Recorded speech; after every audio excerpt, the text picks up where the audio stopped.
So, what happens when your backup plan, the one thing that's supposed to be your ultimate safety net, glitches in the most catastrophic way imaginable? Today, we're diving into a story where a technological marvel goes completely off the rails, sparking this incredible crisis of identity, community, and what it even means to be a single person. 3,847. Now, that is not just some random number. That's the exact number of people who woke up one morning in New Shanghai, and every single one of them believed, truly, deeply believed, that they were Sora Tanaka. Same face, same name, same memories. And that brings us to this absolutely wild question. Imagine your consciousness gets backed up, right? Just a routine thing.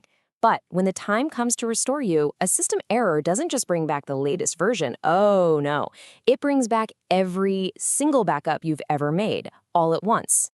All right, so to figure out how this could possibly happen, we need to jump to New Shanghai in the year 2094. This is a city where tech runs everything, a place so advanced that even its disasters are, as we're about to see, just terrifyingly efficient. The whole thing unfolded in less than 4 minutes. It was just this horrible chain reaction. A software bug, a collision, a structural collapse. And Sora Tanaka, who was literally just waiting for her train, was gone. But her story was far from over. Just a few hours later, the world found out that her death had triggered something no one had ever seen before.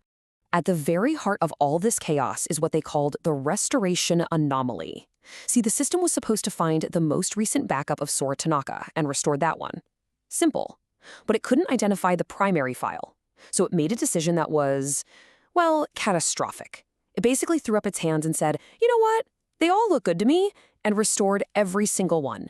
All 3,847 of them.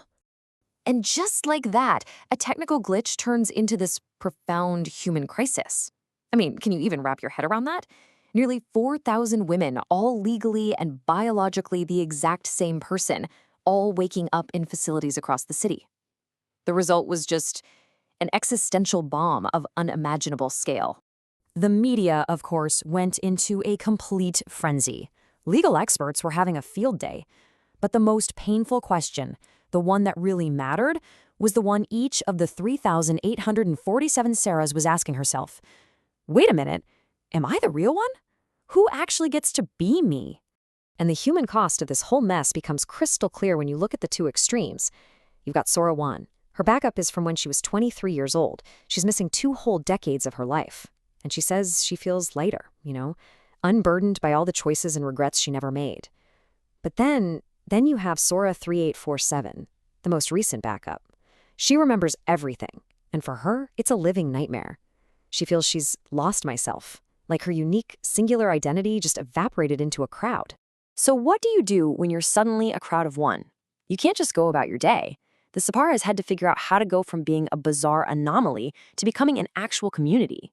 And as you can probably guess, they didn't all agree on how to move forward. 3 major factions popped up. First were the integrationists. Their plan? Find some experimental tech to merge everyone back into a single Sora.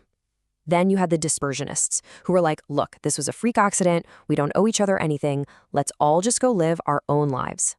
And finally, you had the federationists, who had this radical idea. What if this collective is a new, valid way to exist? Let's build a society that protects us all, but lets us be individuals.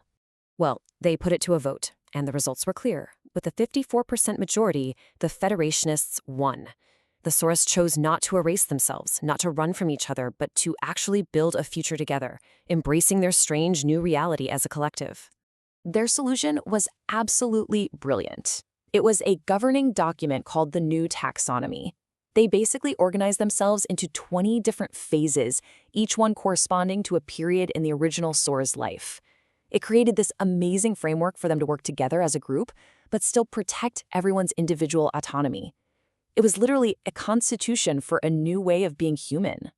But even with this amazing new society taking shape, a really tough question still lingered. What about the original Sora? The ghost of that single self? What did it feel like to have once been one person, only to have that identity shattered into thousands of pieces? In her journal, Sora 3847, the most complete version, just captures this sense of loss so beautifully. She writes, I lost myself. The accident did not kill Sora Tanaka. It dissolved her into a community. I am a drop of water that was once a lake. I miss being the lake. Wow, that just really hits you, doesn't it? The sheer loneliness of it. But her thinking evolved. This quote from her final journal entry is just profound. She says, "The self was never a thread. It was a river, always changing, always moving. The original is the river. The river is gone." She realized you can't capture a river. The backup system saved moments, like photographs of the water, but the river itself, the continuous, original Sora, was gone forever. Ultimately, the entire collective came to a powerful and, frankly, very practical conclusion. They formally decided that no single Sora had a greater claim to being the original. Their shared past was just that, their history. It wasn't their identity anymore. Their identity was what they were building now, together. So, what did that future look like? Let's fast forward 10 years and see what became of them. Because it turns out they didn't just survive, they created a whole new kind of family. Okay, a decade on, their new normal is just astonishing. They actually got legal status as plural persons. Those phases of Sora's life have become these distinct cultures within their community. You have some acting as historians, others as diplomats to the outside world. And get this, the community grew. They have over 400 second-generation children. They even became the world's leading consultants on how to handle other cases of, well, multiple people. Their whole journey is kind of captured in this one simple but incredibly profound question from Keiko, a 9-year-old girl born into the collective. She asks one of them, "Do you miss being one person?" And that question alone shows you how this once unimaginable crisis has just become their history, a story they pass down to their kids. And the answer she gets is both simple and profound. What we are is the most interesting thing that's happened to me. And really, that single sentence reframes the entire story.